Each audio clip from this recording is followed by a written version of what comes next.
чейин барабыз. Президентке чейин барабыз. Чындыкты чекпесе, президентке чейин жүрүш кылабыз. Булар облустун ар кайсыл райондорунан келген жабырлануучулар. Алар 7 жыл мурда Бегайым Чакан Насыя компаниясына үйүн күрөөгө коюп, аз суммада насыя алышкан. Кийинчерээк алардын турак жайлары бир нече адамга сатылып, алгана турсун Аманбанкка ири суммага күрөөгө коюлуп кеткен. Мен акча керек болуп 100 миң кредит алганмын. Анан менен биринчи жолу кредит алган үчүн базарда точкаңыз жок экен, үйүңүздүн документин бериң десе, мен үйүм документин алып келип койдум. Мен эми банк алдабайт деп ойлодум да.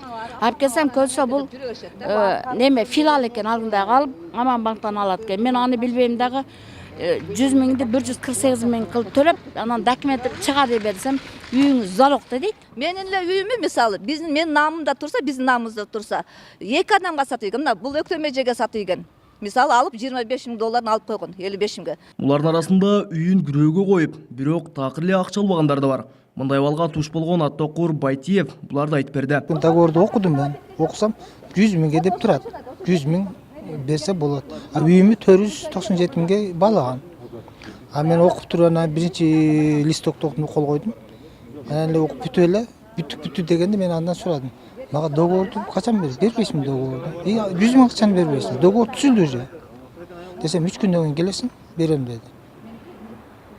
Ошондон бери 2012-жылы 31-июльдан бери Акча алган дагы жоксузбуз ошондо? мен 1 тиын, 100 тиын алган жокмун. Ал эми алдамчылыкка айыпталып жаткан Бегайым Чакан Насыя компаниясынын жетекчиси Гүлжамал Калмаматова жогорудагы айыптоолордун баарын четке кагып келет. Мен андай 5 миллион зыян келтирген жокмун. Өздөрү турак жайда жашап атат. Күрөөгө өздөрү койгон. Азыркы учурда мага булар карызын бербей жүрөт. Ошо 600 миң төлөсө күрөөлөр чыгат. А 5 миллион зыян келтирди дегени бул абсурд да.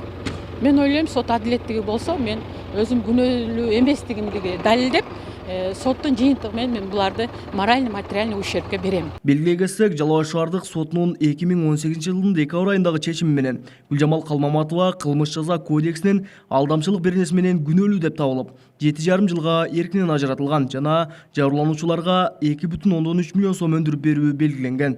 Бирок облустук сотко даттануу келгендиктен шаардык соттун өкүмү күчүнө кире элек. Бул боюнча облустук соттун кезектеги отуруму 5 февралга белгиленген. Кабылбек Көчкөнбай уулу, Тынчбек Долдаев, Жалал Абад облусу.